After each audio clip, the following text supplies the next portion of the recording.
اعوذ باللہ من الشیطان الرجیم بسم اللہ الرحمن الرحیم۔ سورہ بقرہ آیات نمبر 79 تا 96 میں بنی اسرائیل کو یاد دلایا گیا کہ یہ قرآن ان پیشین گوئیوں کے مطابق نازل ہوا ہے جو پہلے سے ان کی کتابوں میں موجود ہیں، لیکن پھر بھی وہ ایمان لانے کے لیے آمادہ نہیں، حالانکہ ان کا دعویٰ یہ ہے کہ وہ اللہ کے محبوب اور چہیتے ہیں۔ اعوذ باللہ من الشیطان الرجیم۔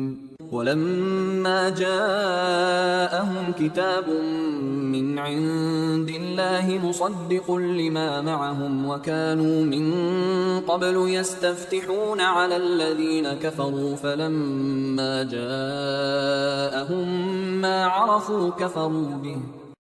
اور جب ان کے پاس اللہ کی طرف سے یہ کتاب یعنی قرآن آئی جو ان کے پاس موجود کتاب یعنی تورات کی تصدیق کرتی ہے، اور ان کے پاس وہی نبی تشریف لے آیا جسے وہ تورات میں دی گئی نشانیوں سے پہچانتے تھے، تو اس کے منکر ہو گئے، حالانکہ اس سے پہلے وہ خود اس نبی کے حوالے سے کافروں پر فتح یابی کی دعائیں مانگتے تھے۔ فلعنت اللہ علی الکافرین۔ بس ایسے انکار کرنے والوں پر اللہ کی لعنت ہے۔ بئس ما اشتروا به انفسهم ان يكفروا بما انزل الله بغيا ان ينزل الله من فضله على من يشاء من عباده۔ کیا ہی بری ہے وہ چیز جس سے انہوں نے اپنی جانوں کا سودا کیا کہ اللہ کی نازل کردہ کتاب کا انکار کر رہے ہیں، وہ بھی محض اس ضد کی وجہ سے کہ اللہ اپنے فضل سے اپنے بندوں میں سے جس پر چاہتا ہے وہی نازل فرماتا ہے۔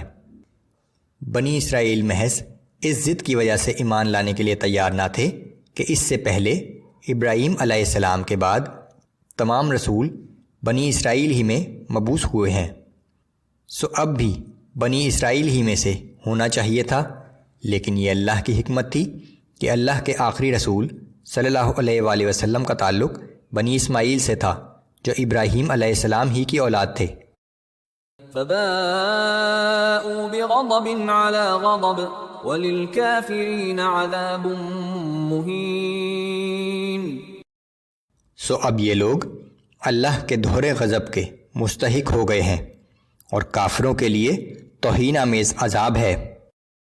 وَإِذَا قِيلَ لَهُمْ آمِنُوا بِمَا أَنزَلَ اللَّهُ قَالُوا نُؤْمِنُ بِمَا أُنزِلَ عَلَيْنَا وَيَكْفُرُونَ بِمَا وَرَاءَهُ وَهُوَ الْحَقُّ مُصَدِّقًا لِمَا مَعَهُمْ۔ اور جب ان سے کہا جاتا ہے کہ ان سب کتابوں پر ایمان لاؤ جنہیں اللہ نے نازل فرمایا ہے، تو کہتے ہیں کہ ہم صرف اس کتاب پر ایمان لائیں گے جو ہم پر نازل کی گئی، اور جو اس کے علاوہ ہے اس کا انکار کرتے ہیں، حالانکہ یہ قرآن بھی برحق ہے اور اس کتاب کی تصدیق کرتا ہے جو پہلے سے ان کے پاس موجود ہے۔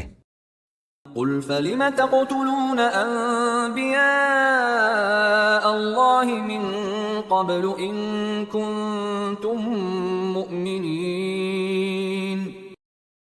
اے پیغمبر، آپ ان سے دریافت فرمائیں کہ اگر تم واقعی اپنی کتاب پر ایمان رکھتے ہو تو پھر تم اس سے پہلے اللہ کے بھیجے ہوئے انبیاء کو کیوں قتل کرتے رہے ہو؟ وَلَقَدْ جَاءَكُم مُّوسَىٰ بِالْبَيِّنَاتِ ثُمَّ اتَّخَذْتُمُ الْعِجْلَ مِن بَعْدِهِ وَأَنتُمْ ظَالِمُونَ۔ اور تمہارے پاس موسیٰ علیہ السلام کھلی نشانیاں لے کر آئے، پھر تم نے ان کے کوہ طور پر جانے کے بعد بچڑے کو معبود بنا لیا، اور تم بہت ہی ظالم ہو۔ وَإِذْ أَخَذْنَا مِيثَاقَكُمْ وَرَفَعْنَا فَوْقَكُمُ الطُّورَ خُذُوا مَا آتَيْنَاكُمْ بِقُوَّةٍ وَاسْمَعُوا۔ اور جب ہم نے تمہارے اوپر کوہ طور کو معلق کر کے تم سے پختہ عہد لیا اور حکم دیا کہ جو کتاب ہم نے تمہیں عطا کی ہے اس کو مضبوطی سے تھامے رکھو اور ہمارا حکم سنو۔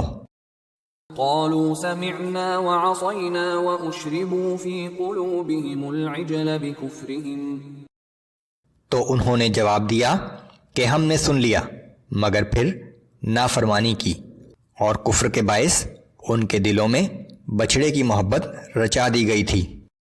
قل بئس ما يأمركم به إيمانكم إن كنتم مؤمنين۔